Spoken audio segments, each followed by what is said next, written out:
I served in the casino industry for 42 years in various levels of culinary management. I started out as a banquet chef, so I could give you a lot of information on catering and things of that nature.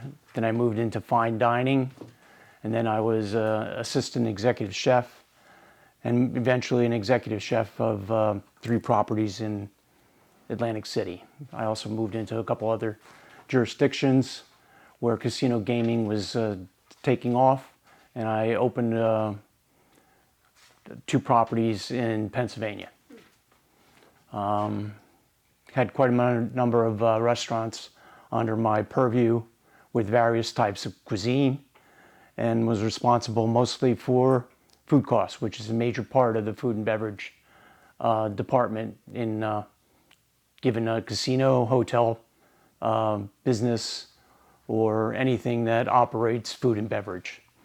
The food part of a food and beverage operation is usually 60 to 70% of the revenue generated in food and beverage. The rest of the revenue generated in the food and beverage department in any given food and beverage operating department is taken up with beverage, be it soft drinks, alcohol, beer, and wine. So that's why it's important that you know how to control your expenses and food cost in order to be profitable and maintain a good working profit margin to be successful.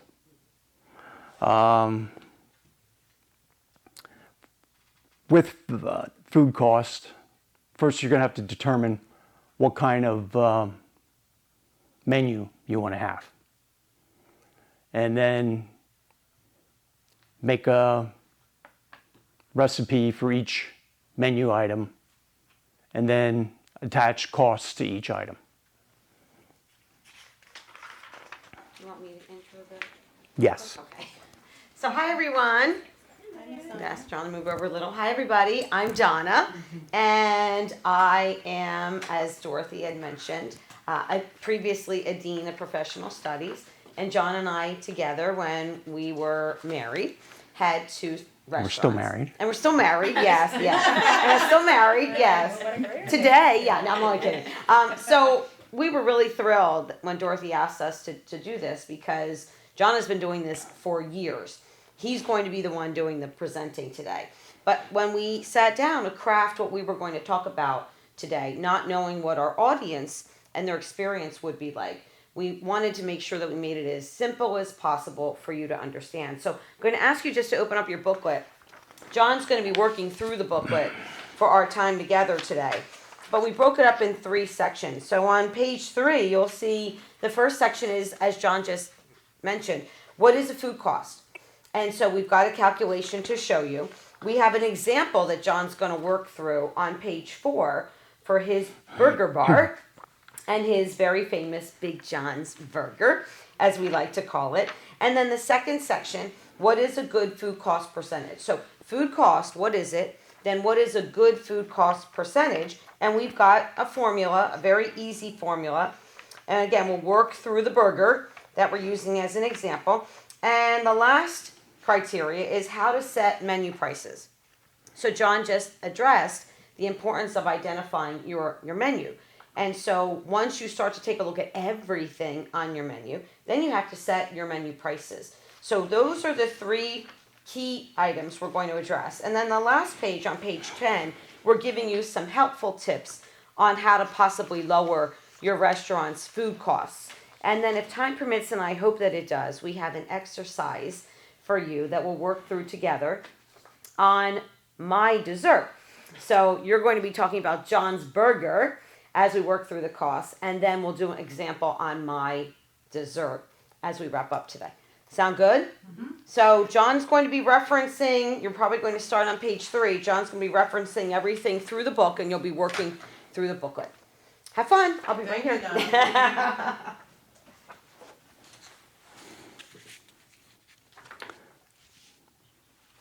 I also have a few worksheets that I used in the industry as far as recipe card.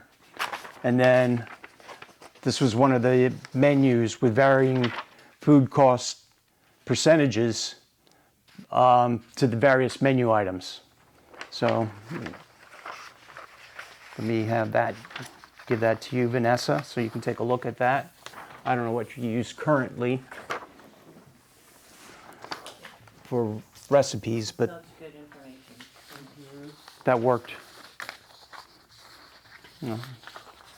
Here you go, too. You can see what I used.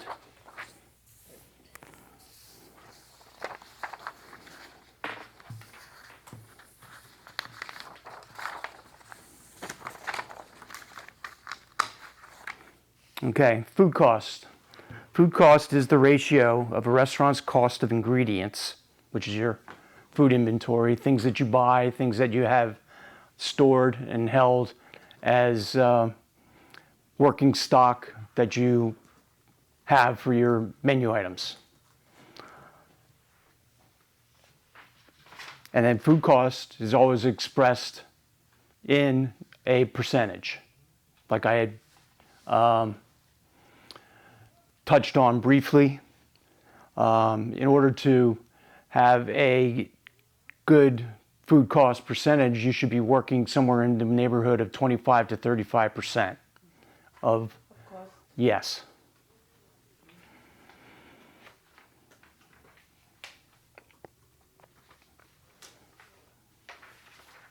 So you need to figure out how much each item on your menu is going to cost. As in comes the recipe card. You take the item, break it down to its lowest unit of measure. I like using ounces for the most part, but in your case, Vanessa, you'll most probably use things like eaches in some cases for like your bubble cone or anything, you know, that comes, say, packed so many units per case. You break it down to the lowest unit of measure, and that's the unit of measure you use for your ingredient on your recipe card. Then total up all the ingredients with a cost value to each ingredient, and then you have your total recipe cost. And then you do that for every item that you have on your menu. That gives you your cost per serving. And then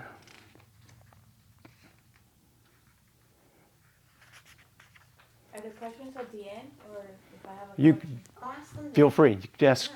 I have a question about the cost, because I have I remember in class, I kind of itemized, the ingredients and how much will be, each waffle. But at the end, that's not really the cost, because when I prep, like I cut, all the strawberries, for example, fresh strawberries, whatever, and or all the batter that I made for this event. But I mean, there will be, the cost. Like if I didn't sell everything, so I already have some expenses. Like my cost per item will be then higher. If I sell everything, then that's my actual cost. But Yes. if I didn't, then actually the item per cost will be higher than what I will be calculating using, this. Correct. So how do you go about that? Like pricing something like it's so, it's unexpected. It's variable, I guess. That will be a variable cost. Yes. Well, you can do a theoretical cost on each item. Okay. Have your recipe. You have a cost, and then target a food cost percentage you want to achieve at selling that particular item. Say, okay, let's just take this one here for example. The food cost is $4.40. Okay? On page 4. Page 4. Right. Okay, that has the list of ingredients and all that. Now, say you want to target a 25% food cost on that. Okay. Okay? You take that, 440, and divide it by 0.25. And that'll give you a theoretical cost. It's going to come up to a lot. It's like $16 and change. Divided by 0.25? Mm-hmm. Okay, and that's gonna give me what, the food percentage? No, that'll give you a selling price. That's the food percentage is what we said we're looking to achieve is 25%. So then there'll be, So the example on page 4 is what you would need to do, Vanessa, for every one of your entrees. Like in this example, we just took the burger. But if in John's Burger Bar, he has burgers and chili and tacos and enchiladas, you would have to do that for every one of your items. This Like was the whole just, bowl of the bubble wrap, how many items come, I guess it depends, right? right, yeah, that's how I was calculating, like I do a jug, like I have a, regular recipe that it gives me like, almost a jug, a 3-liter jug. And then from there, I get, 20 something waffles. Right. So that's how I got the price of the batter. But then, if I make 3 or 4 jugs, and then I only sold 2 jugs, that's what I was saying, then, my cost, I remember, I should have, I need to put internet on this thing so I could see, but on the class, I think it was like $3, around $3, $3.17 maybe per waffle, I think, kind of averaging, the cost. So what are you selling it for, like $10? Right, that's if I sell everything, then that's the cost, but if I don't, right. then it's probably higher. The cost will be higher, yes, because you're still item. right. You're still selling your individual items at a predetermined price. Right. Yes. So the basically some of the food that you have left over will be waste, and Okay. So is there I a eat it, good but- percentage of waste you should target? I mean, I know you want 0, but what did you we find was? we used, I think, let me see, on the recipe card, I think we had a thing for, Do you have a lot of waste? Were you noticing some of your events? Sometimes you're gone with all of your stuff. no, And that's a good thing. Yeah. Right. we, Remember. sometimes we did factor in a certain percentage of waste. And then you could adjust your price up a little bit. Yes. Yeah. Well, that would be included in the cost. Okay. So that when you determine what the price would be, the waste factor is already in there. Depending on certain different kinds of items, like say the recipe for our steakhouse, for instance. That would, first of all, they were high cost ingredients, and then we bought whole big pieces of meat, and then you cut them to serving portions to various sizes, and then based upon your trim, to the ideal look of the steak that you want to serve, you're going to have waste. And you can do yield tests as well, where you take the whole piece of meat, you weigh it, and then do all your trimming and cutting, and weigh what's left, and then the actual cost proportion will be higher than what you paid for it initially. And that'll be, the cost you'd be working with. And that happens too, like with you said you get your strawberries, you clean your strawberries, you throw part of your strawberries away. So the actual cost of your strawberries is going to be higher than what you paid for them initially. Because of the. Right. So Vanessa, let me ask you a question, because I know your truck is mobile and you move around. do you do any tracking of attendance? And so I know you start with, say for example, you're thinking, well, should I make 2 jugs or 3 jugs? How do you determine, based on where you're going, whether you know you're going to have enough of an audience to warrant the 3 jugs compared to only making 2, knowing that you feel pretty confident you're going to sell all of that and you won't have any waste? Is there any history that you do on some of the places where you attend? Yeah, I actually, I have rejected, when I see that this community is not very good, I kind of look on the Square app and then see what date and then see how many I sold that day. Okay, great. To kind of see. Yep. But I mean, it gets better, when you get a little more experience. At the beginning it was, horrible, but now I try to, work on the safe side. Try to not do as much, or I do a lot if I have like an activity like right the next day. Then I know, it's really not gonna be because the batter just doesn't. I can use the leftovers, the next day, for example. Right. Or not cut so many strawberries, I've learned to manage, but I mean, that was just a question because I do get, that way. Mm-hmm. Sure.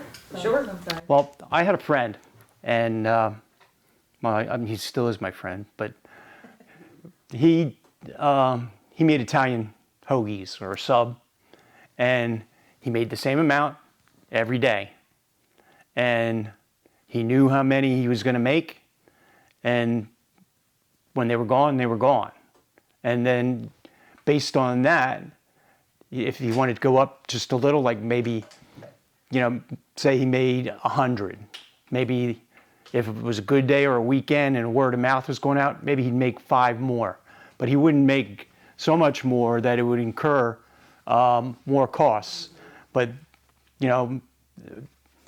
once the word got out, his advertisement was while quantities last. Exactly.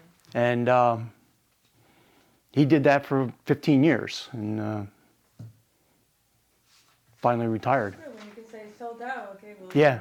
And They that's a didn't get it, marketing they're gonna be ploy. excited next time, they're gonna be there earlier. Right, exactly. And he People kept follow it simple, It was a 8-inch roll, 3 meats, 2 cheeses, lettuce, tomato, onion, and a little bit of oil. That was it. Getting hungry now. So Jamila, we're on. Hi, I'm John, and you are? Thank you. Joanna. Okay, and your interest in this seminar is because? I sell cakes. Okay. Now I'm doing. Delicious cake. Wow. I have a car, so I go to the communities now, and after the class, I came up with something different. Oh, good. Not just the cake. So we're going now, and I'm having a hard time, because the food is Right. super hard now. Everything is increasing, and so I don't know how to do it. If I should cut the sizes, or just to the price high. Right. Especially if you use quality ingredients. Yes. And what kind of cakes do you make? Now I'm doing it's a cake bar. So I made Gio's Cakery? yes. Oh, hi. And both of us. Yeah. Yeah. So I make sheet cake. Uh-huh. Sheet vanilla, 1 chocolate, red velvet, and confetti. Sometimes I change the red velvet for marble. So and I cut it in pieces, like it's 4 by 4. Mhm. And then if you go to the card, so you choose 2 sizes, 2 flavors of cake or just 1, whatever. But it comes with 2, and then 2 flavors of icing, and then all the toppings and all the sauce that you wanna add. And I have it at 5, but it didn't work out for me. It wasn't cover anything, so I put it at 6. Yes. So what I did was I cut it smaller, like 3, less than 3 by 3, and I put it at 6. But then everything increased. So now I'm starting again, and I put it at 7. Tomorrow is the first event that I'm gonna have a 7, and I haven't cut the cakes. I baked last night and I haven't cut it. And I don't know how I'm gonna cut it tonight, like, to see if I'm making any profit, because I'm not making anything. Right. Our other exercise is going to be very helpful. Yes. Yeah. Yeah, we have another exercise, and I think that one's going to be very helpful for you today. Okay. Yeah. Yeah. Yeah. You might want to examine your cost of ingredients, types of ingredients, things of that nature. But it's important also that you do have a working knowledge of how much each sheet cake is going to cost. And that's, okay, I did that. My son did it for me. He Okay. did, a recipe card? yes, in a spreadsheet. Yeah. He did that, and he told me how much is every recipe. Right. Yes, that's how I know I'm not making any Right, profit. Yes, right. that's how I find out that it wasn't working. Yes. So Okay. now eggs are $6 for 60, and I use like a lot. Right. So it's not the same price for the recipe. It increased. So I had to put my prices higher or cut smaller, and people notice the difference. Oh, yeah, definitely. Yep. So does menu recipe card shift based on the cost of food that comes out? No, the card itself stays the same. Okay, What changes is the price of the ingredients. gotcha, okay. And then you have to adjust the selling price. Okay, so yeah, that's the question is, what do you adjust on this menu card to reflect current prices? Well, you can say whatever the ingredients can remain the same, Okay, but where you buy them, you might be cheaper okay, from somebody else, or say you use example, maybe you use Land O'Lakes butter, okay? Maybe Publix butter is cheaper. So butter is butter. right. It's all graded AA, USDA. So, I mean, to use Land O'Lakes instead of Publix would be, Expensive. right. Okay, gotcha. So things like that you have to look at. As long as you're not compromising the integrity of the product you're trying to sell by switching ingredients to that lower cost ingredient, as long as the quality is the same, go with the lower cost item.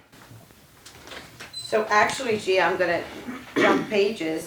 On page 10, we had identified some ways to lower your restaurant food costs. And so kudos to you for not cutting the cake yet, because you're already recognizing that there might be an opportunity without ruining the integrity of your cut, where you're right, people will notice. Yeah, they notice. But Yeah. to maybe trim back just a little bit, and then, as John's suggestion, is to use a product like butter or eggs that you can buy in bulk, and perhaps at one of these big places that sells things in bulk, to lower your cost. So trim the portion size, lower the cost. And on page 10 we gave you obviously, and Vanessa, the fourth one, reducing waste, is important for you, because you're right, waste costs you money. You don't want to walk away with waste, because it does affect your profit. What we've always said in the business, anything that winds up in the trash can is dollars that are in the trash can. And pennies it may seem like you may not think that a few tops of strawberries don't cost a lot of money, but pennies add to dimes, dimes add to quarters, quarters add to dollars. And as it goes on over time, that's more money that's lost. So. I don't think people are happy about it, but I do think I've seen more in the restaurants like, sorry, all of our lobster dishes are $25 because we're having trouble with our suppliers. And so you can either decide to do it or not. But I think right now people understand the supply chain problems are really yanking the prices a little bit. So if somebody says it's $7, you should say, yeah, because I track my cost of ingredients. No, actually, they And I come would to be me. paying you Yeah. to eat my Yeah. cake if I charged $5, right? Right. Well, see, where we come from up in New Jersey, lobster dishes, or even whole lobsters, it's market price. Because you have conditions that are, you can't always take the boat out and go get lobsters. So the amount of lobsters that you have available for sale are going to be at a premium. Yeah. So you can charge a premium price, especially for lobsters. And they do. The other thing you could, it's Gia, right? Or Joanne, Gia. So the other thing you could consider is, do you need to sell two? Should you just sell a cake bar? And if somebody wants two, then create a different price for two. So say for example, if you're thinking, maybe I'll start selling one for $4 or two for $7, then you're obviously making, I think, a better profit, let's be honest, on selling the one. But then people may not notice the price increase for your 2 for $7. Yeah, we tried that at first, and then it was more cost in the container. I know, I've seen it. Yes. Yeah. Yes, it was kind of a, I was thinking with my daughter to make cupcakes, and those priced at 4. Like, make your own cupcake, so have the cupcakes and the same flavors, but just sell one, and those containers are cheaper. Okay. Yeah, the problem was the container, and finding containers right now is hard too. Yep. Yeah. Yep. Okay. See, that's something you got to remember too. Don't confuse the cost of other expenses into your food cost. Food cost is strictly items that are food and edible. The things like napkins, plastic containers, souffle cups with lids, that's going to be your other expenses. It's all part of your operating expenses, but it's not part of your food cost. I think when I was doing the math, I was including like, the cup and the sticker that goes in, like Yeah, me what too. makes a waffle, how do I present it? It's included in the cup. Now I didn't include that. Now I'm thinking gas. Gas is good. Well, it's, And yeah. Some places are far, some places are. Well, this is back in the industry. We had a operating statement called a profit and loss statement, and then on that profit and loss statement, you had all your expenses.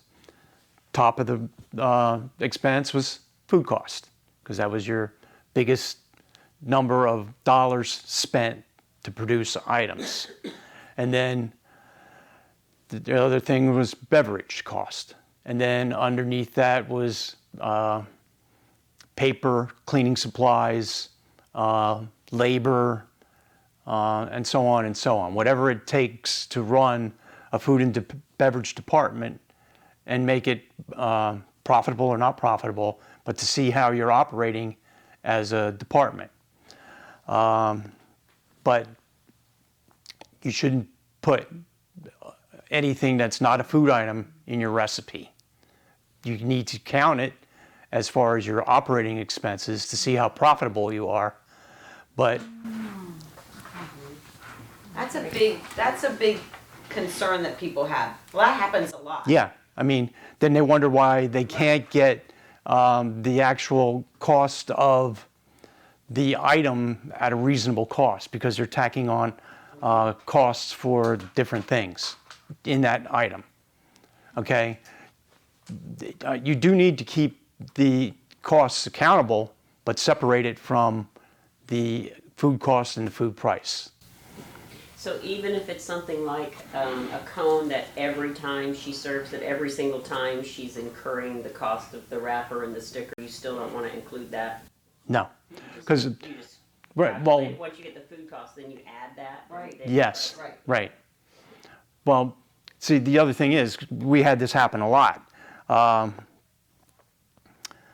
Things that were specifically made for, like, in the deli, for example, you got your sandwich in a basket with a paper liner. And that, you know, some people would take these paper liners and use them for different things. It didn't specifically get used for the sandwich in the basket. So we track that and see why the expenses on these paper liners are going up, and then we find out that, you know, the dishwashers wrapping the leftover sanitizing pellets and putting them away in that. And, you know, so we have to make sure that the items are used for what they're supposed to be used for. So, okay, we digressed a little bit, but it's all still in how to maintain your costs and what's actually included in food costs. Now, to calculate your food cost percentage, we're on page 5. And the formula's on 6. Mm-hmm. You need to know your beginning inventory, how much product you started with, that you have on hand, and then how much you purchased on top of the inventory. This is after, say, a inventory cycle.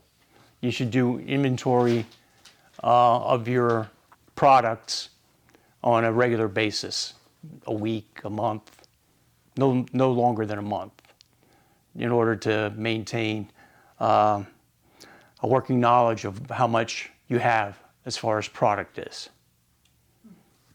Okay, so you have your beginning inventory left over from last inventory cycle, and then purchases of product to date. Okay? And then ending inventory, which would be The dollar value of what's left. right. And then you need to know the total dollars in food sales. Okay, it's important that you keep a record of, you know, how many items of everything on your menu are sold. Okay, then now comes the nuts and bolts, the formula to figure out your food cost percentage. So the beginning value, let's say, is $11,000 on this particular item. You purchased $7,000 more in your inventory. Page 6, Vanessa. Okay? You're on page 6? Yes. Okay, good. And then ending inventory value is $15,000.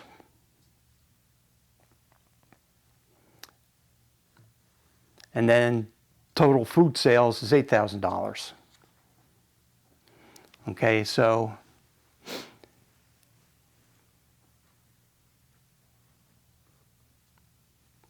you take the $11,000 plus the $7,000 minus the $15,000 and divide it by $8,000. 3,000 divided by Mm-hmm. 8,000. Okay, as you can see, there's already $2,000 lost in the inventory somewhere.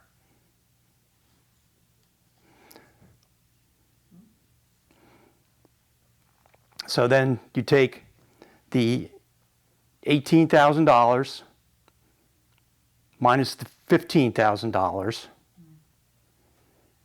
divided by 8,000.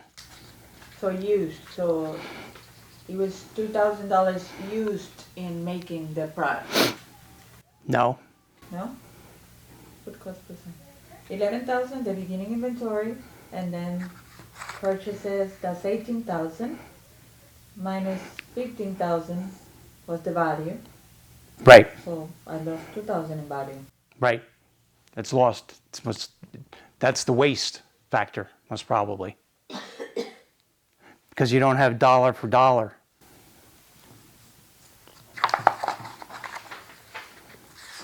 So knowing that when John started, he said your ideal food cost should be 25 to 28 to 35%.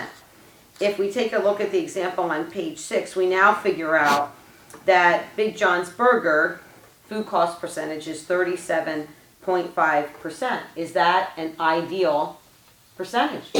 No. No. No. So on the next page, now we have to take a look at how do you calculate and try to get to a better or more ideal food cost percentage.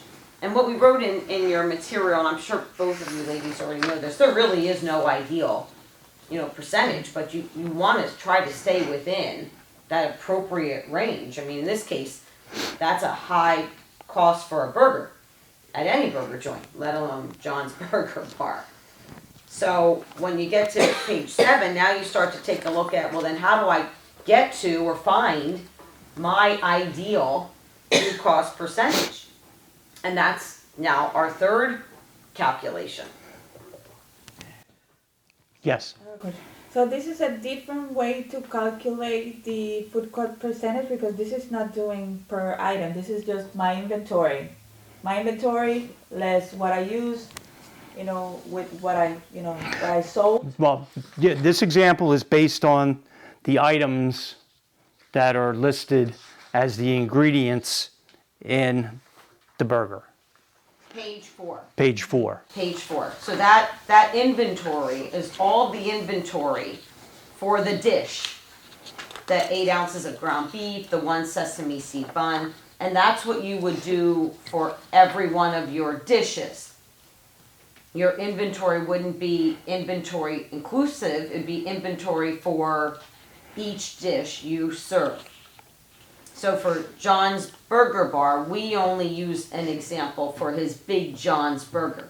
Obviously, there's other things on the menu, Okay. and we're gonna do a dessert example a little later, but we only took a look at calculating this for the burger. But remember, as John said earlier, you have to do this for every item on your menu.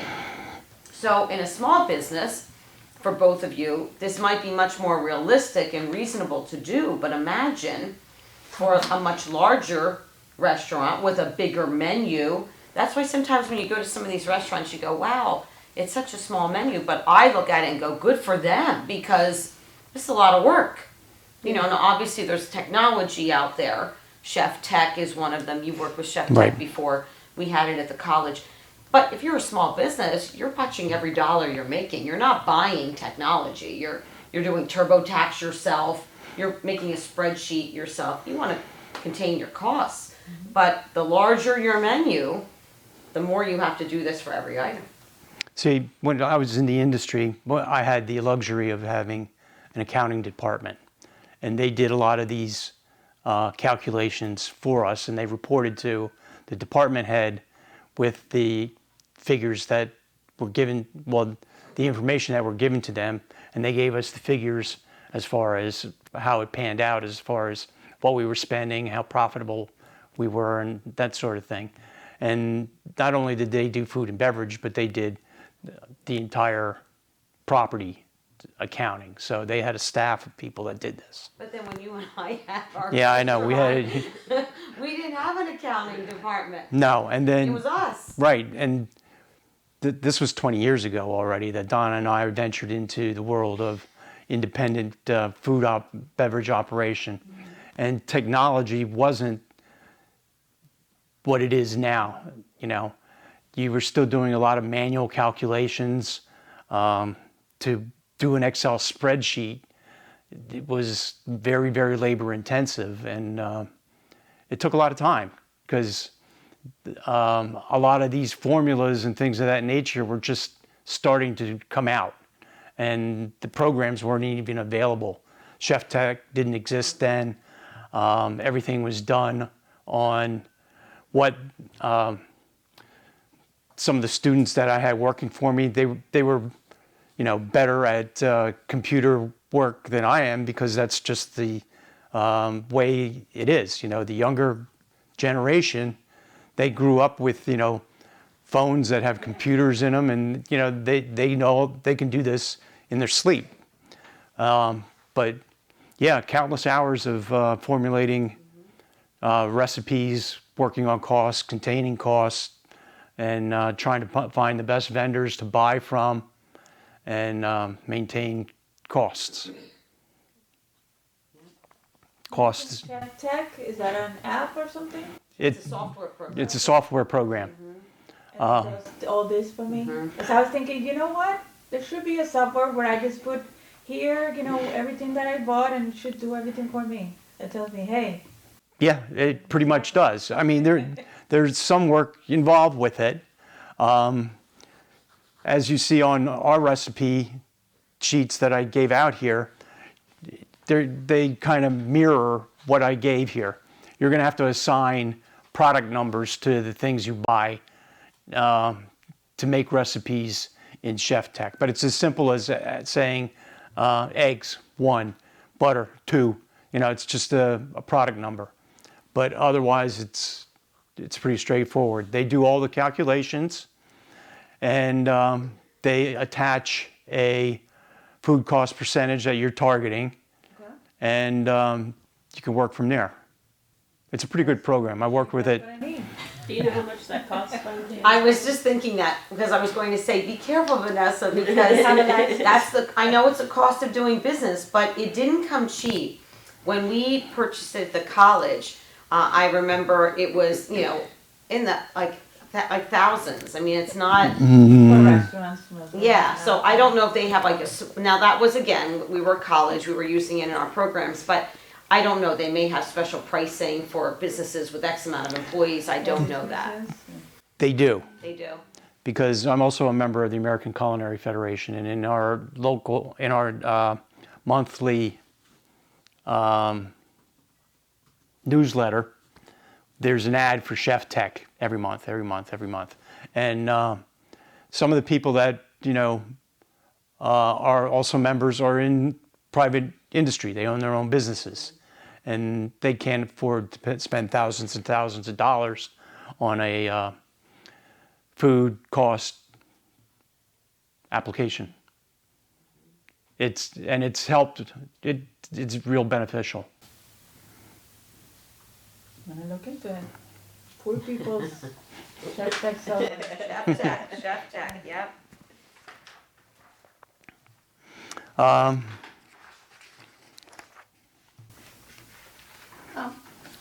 What is a good idea to keep track of, like, people come to the car and they have many toppings to add, so I don't have a recipe for what they're gonna add to that, you know, that. Okay, do they take their own topping? I have a 2 ounces spoon in each tin, but to do the calculation for how much how can I do that? I would arbitrarily take the cost of the most expensive and put that in each recipe. This way you're covered for, say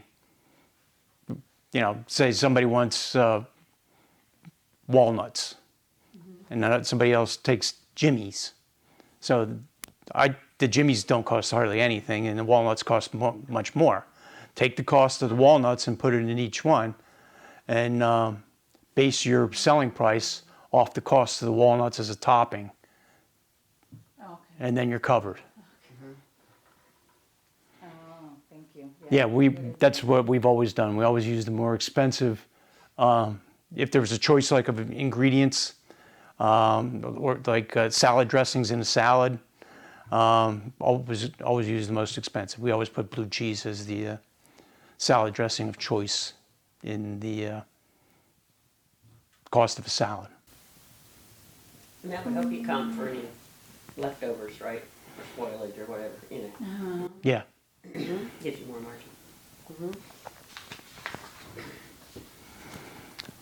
Okay, so we're going to be on page 8 now.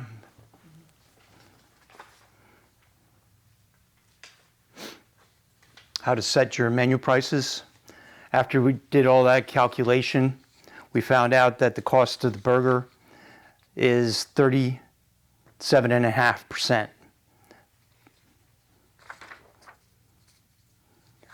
Based on those costs.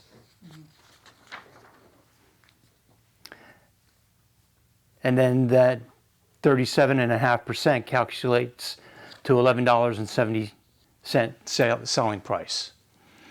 At 37.5%, that's cutting into your profitability.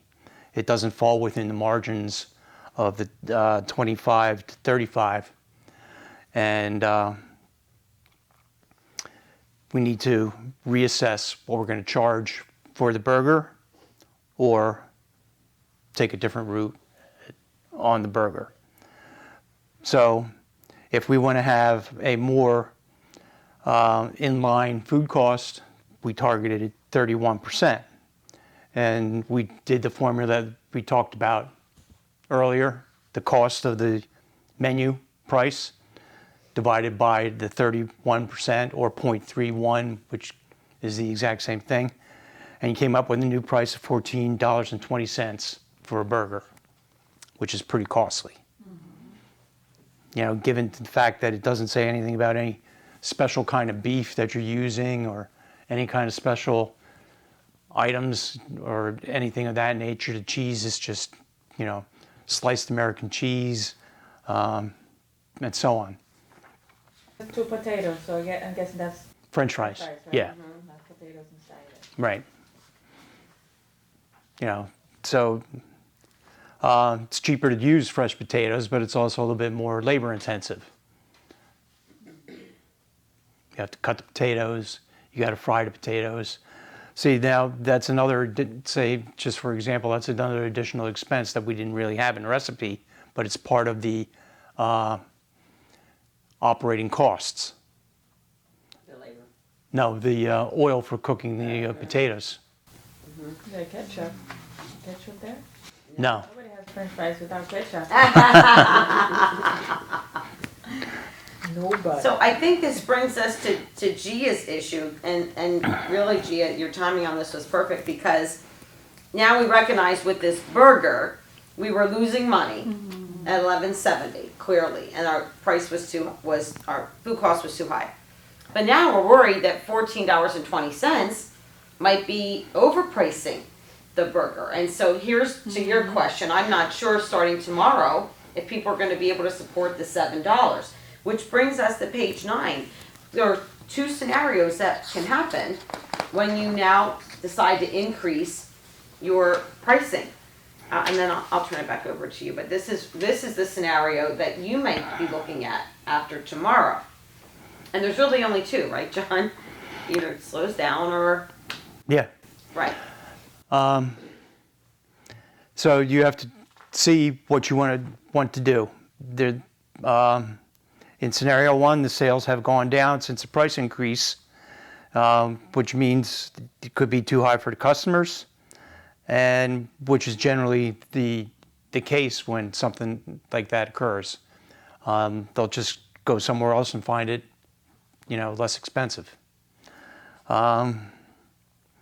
Or for some strange odd reason, it took off. You know, the sales went up. In which case, you can reassess and try and tweak it a little bit more and charge a little bit more and see what happens.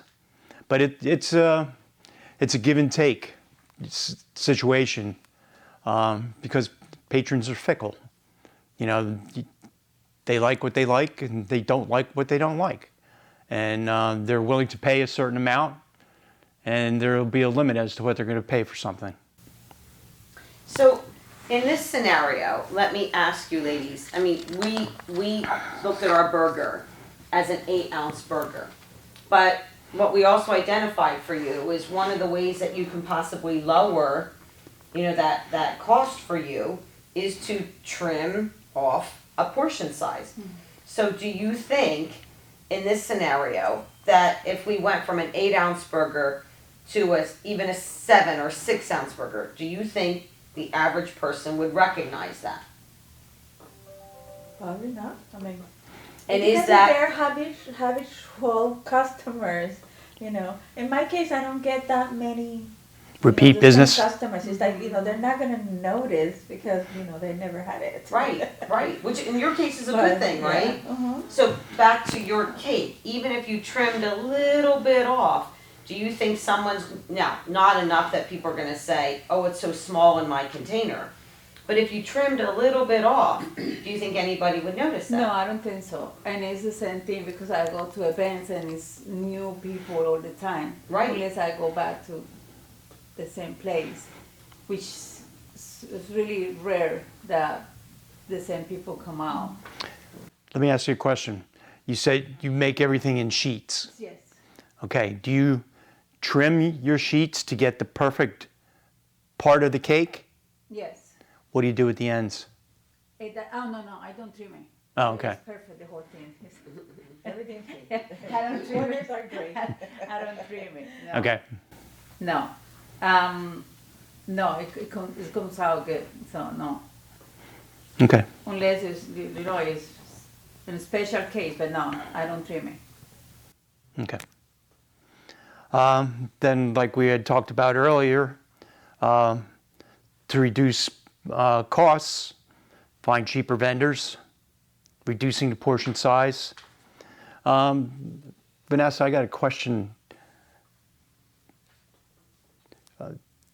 Do you examine your portion sizes from time to time? I have been examining, so I have, find ways to reduce the amount, like, this is not gonna go public, right? No. Deborah can It's trim, not I gonna guess, go on the right? internet, right? No. Like reducing, whipped, like at the beginning I used to put like a lot of whipped cream, and I found that whipped cream is pretty expensive. So, cutting that, or ice cream, instead of 2 whole big scoops of ice cream, now it's, maybe 1.5. And you can't really tell. Right. Well, that's where I wanted to ask you this. Did you ever have somebody or did you ever notice how much of the actual product that you sold to the person they actually eat? Exactly. People, when they look at it, they're like, oh, that's huge. Yeah. So that's why I started, cutting down, because then they're going to get 2. Once they see it, they're like, oh, no, we can split one. Right. Yes, And yeah. I'm like, you know what, that's not good. No. Right, So I exactly. started, making it a little, and besides it matters if it's in a cup. Like when I go to communities and they want it in a plate, I discovered the plates is like, it's a lot of whipped cream that I have to put. I have to spend more money on, so I learned, no, it's gonna be cups, and it's gonna be less, and it's the same price, but it's, because it's overwhelming. They look like, Yes. no, that's too big, I don't want that. Do you have any small version? I don't. This is it. Right. No. So That's good. That's good. You see, but the difference is she's in a truck, so people don't see what you're doing, right? So you can put everything. Oh, the ice cream? Yes. No, well, no. People is standing in front of me. I have it's a table. Mm-hmm. So they're standing right there, so they see how much I put in the cakes. So that's what, like, I can't go, less. Right. If they're already customers, I have to do the same amount every time. Right. If I The wasn't size a of that, dog- you do in 2 ounces, your scoop Yeah, in the 2 ounces, scoop. you need to get a smaller scoop. yes, I'm looking Right, for that. right. There it is. Well, because they're watching Yes. it. Right, Yeah, I get it. yes. I get it. Yeah. Yeah, and then you said what? They get 2 toppings right off the bat? The cake is 2, the icing is 2, and I used to have fruits, but it's a waste. I had to go home and throw it away because next day they're Right. not good for next day. Nobody eats fruit, not in cakes. So I stopped doing fruits, and now what I'm doing is you can get as many toppings as you want. Some people don't get toppings, and other people get everything that is in there. Know what their So, money's worth. like, Yeah. Then the sauce, many people don't get sauce, and then others want 2 or 3 at the same time. So, like it yeah, it's good. Like it balance. It's not a. But should you cap out the number? Like, should you say you get up to 3 or something like that? In the menu it says go crazy. Oh. Oh, wow. So Uh-oh. in the menu it says with fruit says you don't have to. We don't judge. And then in toppings it says go crazy. So they go there and they put as many as they want. But it's not a lot. It's it's a little bit, and it doesn't fit. So they okay.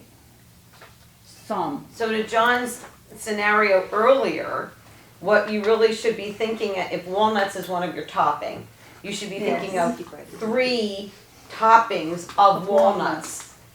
Assuming that the average person isn't going to do that, but if that's your highest ticket item, and then the same thing with your sauce. Assume 2 helpings of sauce, even though obviously, you're hoping they only have 1. Mm-hmm. But shoot for your highest amount for your toppings and your sauces.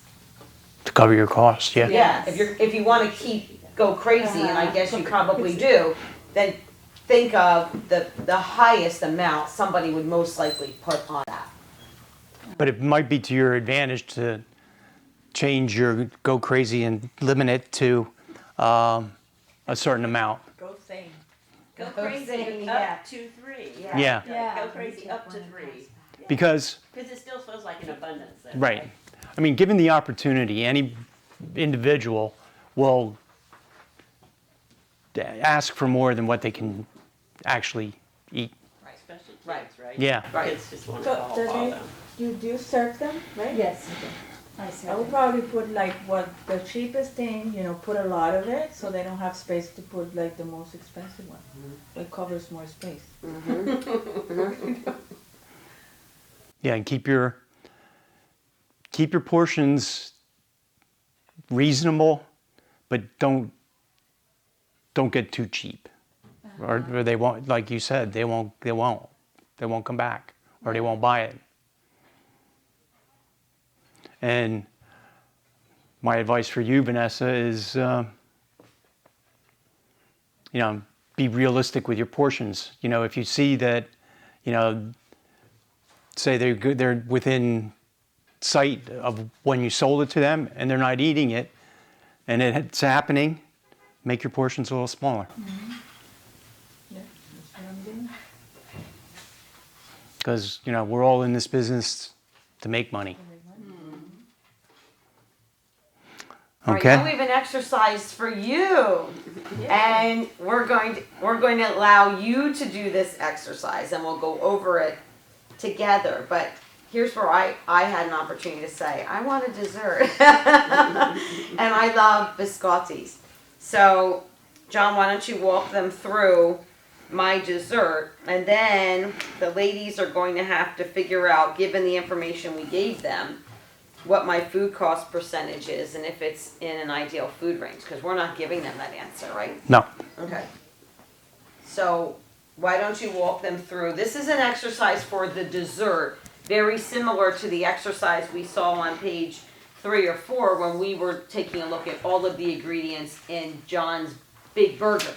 Now this is my almond biscotti. Okay. There's the list of the ingredients with the prices attached to each ingredient. Okay. And then the total cost of the recipe is $5.76. Okay. And that makes 3 dozen, 36 pieces. Okay, 36. And then if you divide that $5.76 by 36, you get 16 cents per biscotti. Okay? Then the rest of the information is there. The inventory, the purchases, the ending inventory, and the total food sales. Based on the formula that was back here on Page 6. page 6. Ladies, go back to page 6. If you have a cell phone with a calculator on it, you might want to pull it out. This is the information that you need to determine what my food cost percentage is for this biscotti dessert. All right, ladies, we gave you the information you needed. So tell me what I need to do with my beginning inventory, my purchases, and my ending inventory. What am I doing? Using the formula that we gave you in your booklet. What am I doing? I'm adding what? The food cost percentage formula? Right. What am I adding? That's beginning inventory. Okay, 550, right? Plus 200. Plus 200 That's 750. is $750. Okay, then what am I doing? Minus the ending inventory, which is 650. So I'm doing 750 minus 650, right? And it gives me what? $100. $100. And then what am I doing with that $100? 100 is at the top, divided by the total food sales. Which are? 375. Mm-hmm. And it gives me a food cost percentage of? 0.266. 20, they put 27%, 27%. 0.27. 26 point something, right? So we'll say 27% is my food cost percentage for the 3 biscotti that I put on my plate. So the next question, number 2, is this within an ideal percentage range? Yes. Yes, right? We said the ideal percentage range, 25 to 35. Okay, fine. 27% is reasonable. Now, I'm greedy. So the next thing, because I still want to make more money.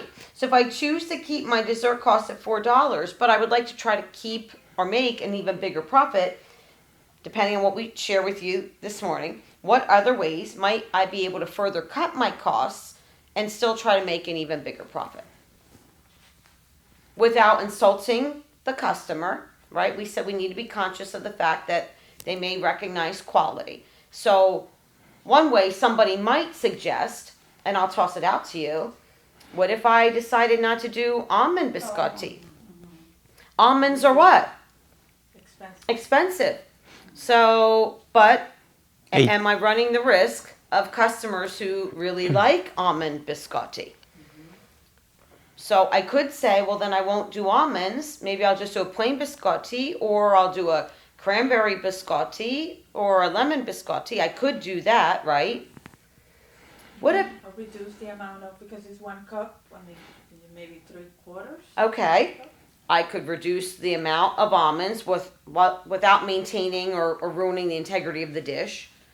What about, and this is a gamble, what if I didn't put 3 biscotti on a plate? Am I taking a risk putting 2 and still charging $4?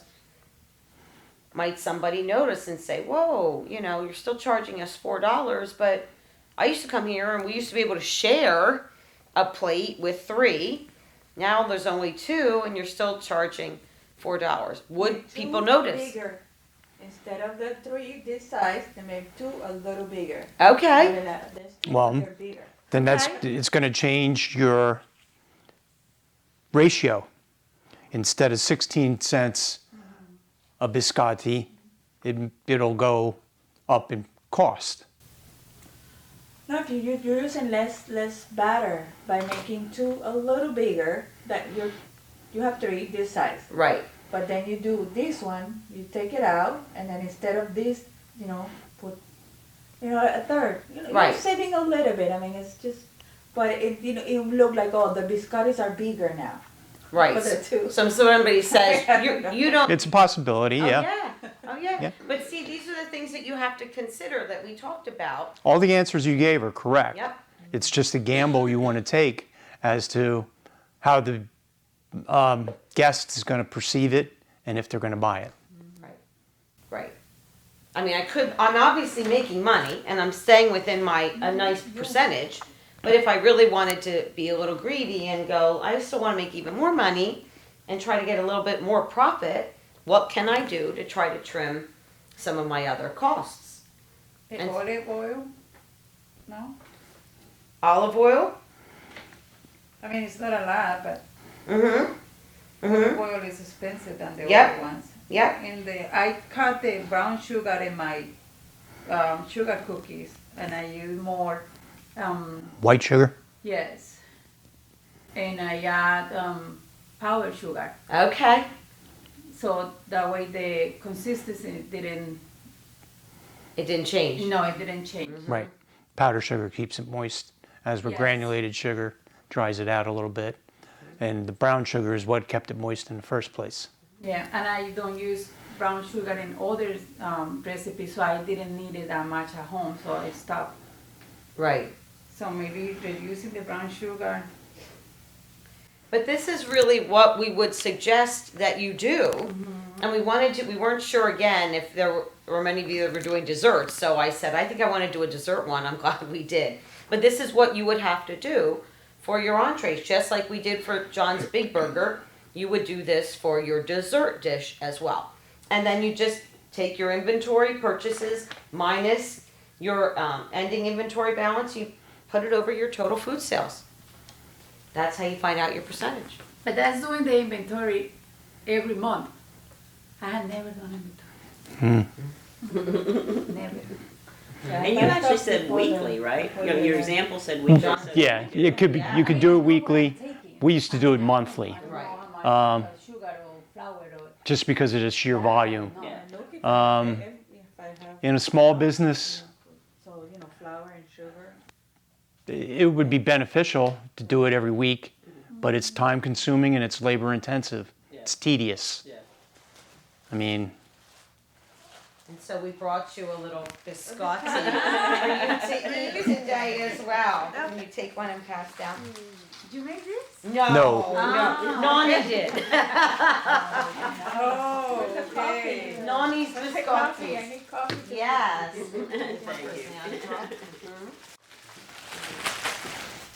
I need, you know what I need? You just talked about how you change the sugar and you said, oh, because you added Yes. the confectioner's the sugar.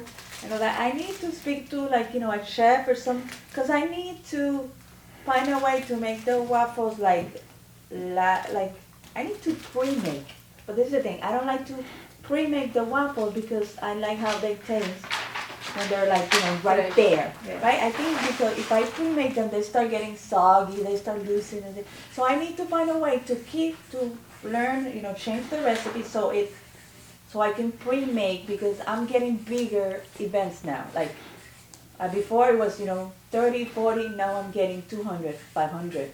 I don't know what I'm gonna do because I don't have the equipment to make, I was counting it's 3 minutes to do the waffle. I can, maybe I put it a little hotter and then I could change it by 2. But still, that's 30 waffles, push 30 waffles in an hour. so How do I do 300 in 3 hours? you need more machines. I need more machines. Yeah. But I don't have enough space to put more machines. Or the generators, they're not enough. I mean, I have 2, I use one, I have 2 that are available.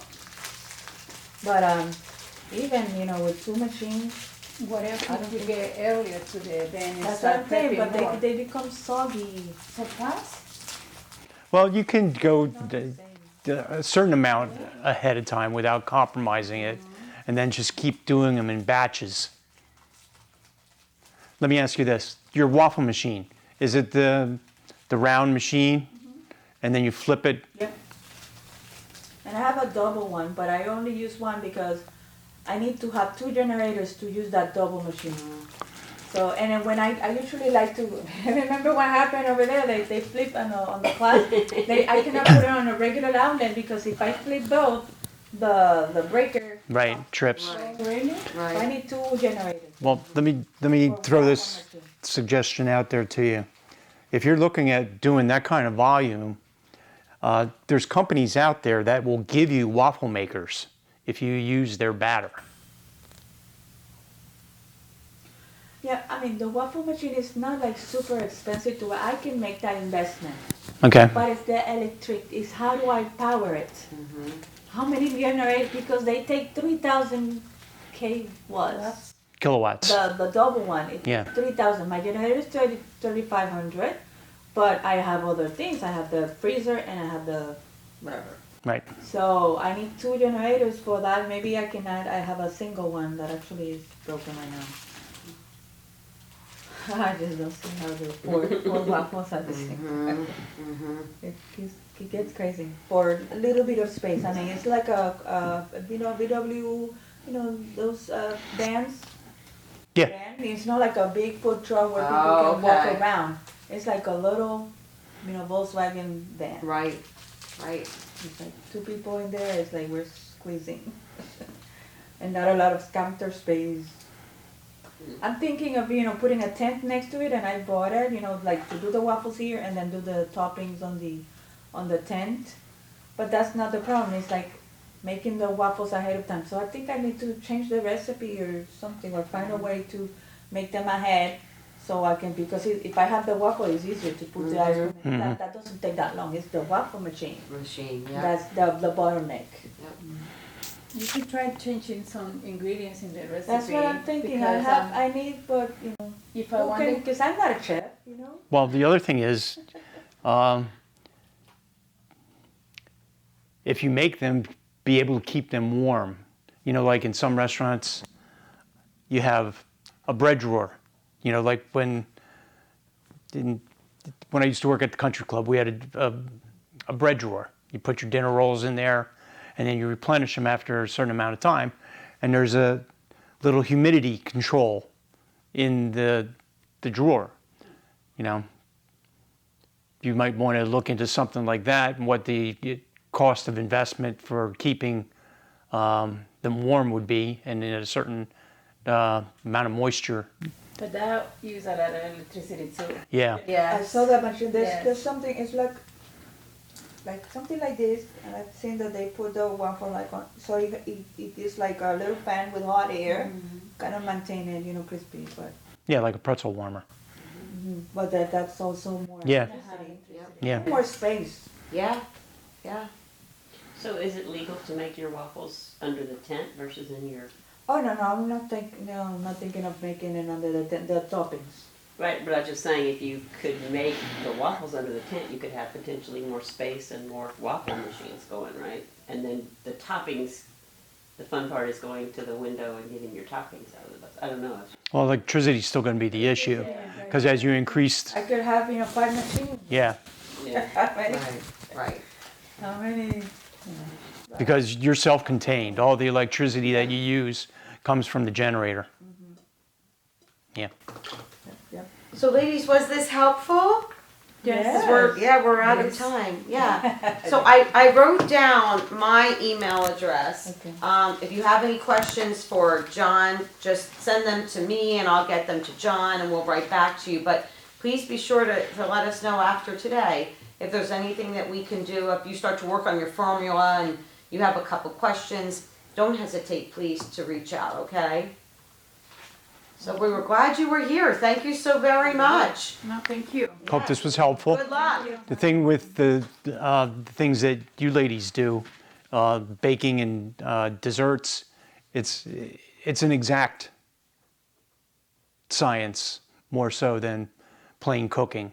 Cooking, you have leeway. You can, put a little bit of this in, take a little bit of that out, and not do much with the dish. But in order to make a cake, the cake's the way it's supposed to be, you have to follow a specific recipe. Yeah. Yeah. Okay, thank you. Thank you. Thank you.